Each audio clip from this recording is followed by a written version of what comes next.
Peter could sing in a very R&B style, but was not a school musician.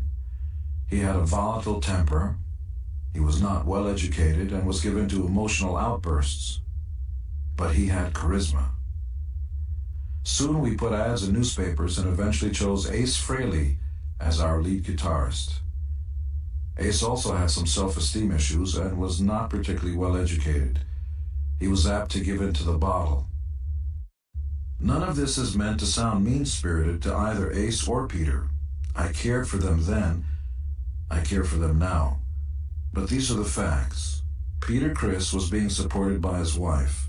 He got married before he got famous. It was only a matter of time before he had to pay her an enormous sum when they divorced. In my opinion, he couldn't have made worse decisions. In 1972, Ace Frehley was working part-time as a liquor delivery boy. That job soon dissolved, and Ace was left penniless. Peter and Ace barely had enough to take the subway home from rehearsal. They often asked me to loan them 25 cents for the subway ride home, or to lend them enough to buy a hot dog. Rent was hardly ever shared by all four. I usually wound up paying the lion's share. Paul and I bought all the equipment. Ace and Peter shared none of the costs. When it was time to sign a management contract with our first manager, no one could afford to pay the lawyer. Peter was living in a house that his working wife paid for. Kiss became successful very fast, but real money didn't come in for at least another couple of years, and we were always playing catch-up. After Kiss played a concert in Flint, Michigan in 1975, Peter and I were in a limousine together, and he was trying to sing something he called Beck, about a girl named Becky. I suggested that he change the name to Beth, both because it was a little easier to sing, and because it would eliminate any misunderstanding that it was about Nazis. Peter brought this nice little melody into the studio and sang it for Bob. Immediately, Bob sat down and fleshed it out. He had a much wider musical library than any of us. He listened to jazz, to classical, to country.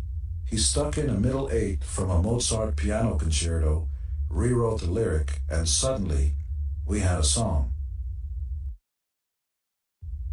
The only way we validated the idea that there were strings on it was because of Yesterday by the Beatles.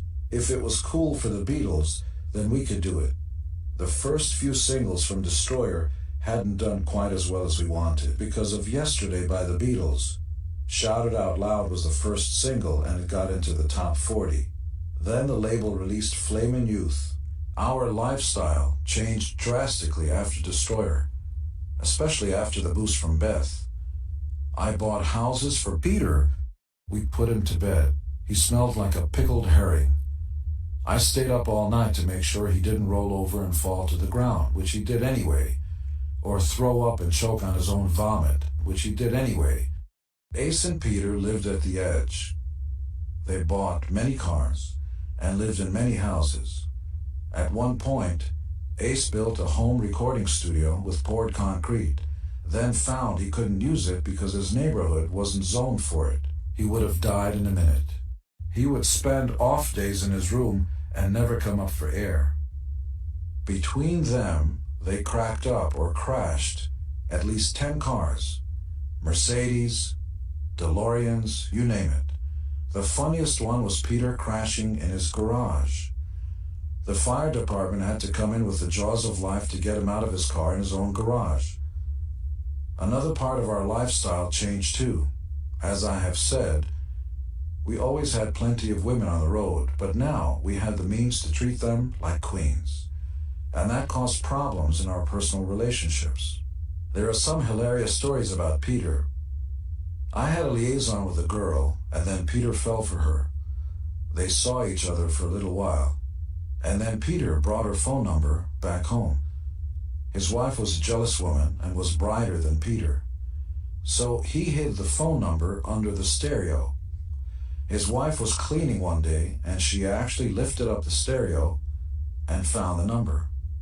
So she called up this girl and said, "Hello, this is Oregon Health Department. Are you so-and-so?" The woman said, "Yes, why are you calling me?" "Well, we just need to find out if you're familiar with a Peter Criscola who is otherwise known as Peter Criss, drummer in Kiss? Yes. Well, Peter's wife said, he may have the clap. We're trying to ascertain what period of time you may have had physical contact because you may need to get a checkup. Can you tell us the specifics? At this, the woman came clean with the specifics. It was this time of night, in this Holiday Inn. Thank you very much, Peter's wife said and hung up. When he came home, she had him pinned. Peter, where were you at 7:30 at night on Monday? In Chinatown, he said. She had him dead to rights. Peter blew up. Fuck you! Lydia walked out the door. Hey, Peter said, if you walk out that door now, I'm leaving the band. Peter was yelling all the way out.